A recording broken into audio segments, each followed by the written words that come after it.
I guess my final question to you, are there any other last points that we didn't cover that you wanted to make sure we let the listeners know about?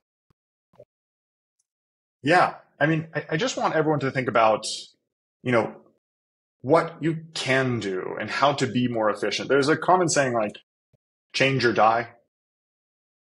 Stagnation is not great. There's nothing good about it. And so if you're not progressing, you're slowly dying. And so just think through, what can we do? How can we be more efficient? How can we bring our coworkers together more seamlessly? Just because you have been doing something one way does not mean it's the right thing.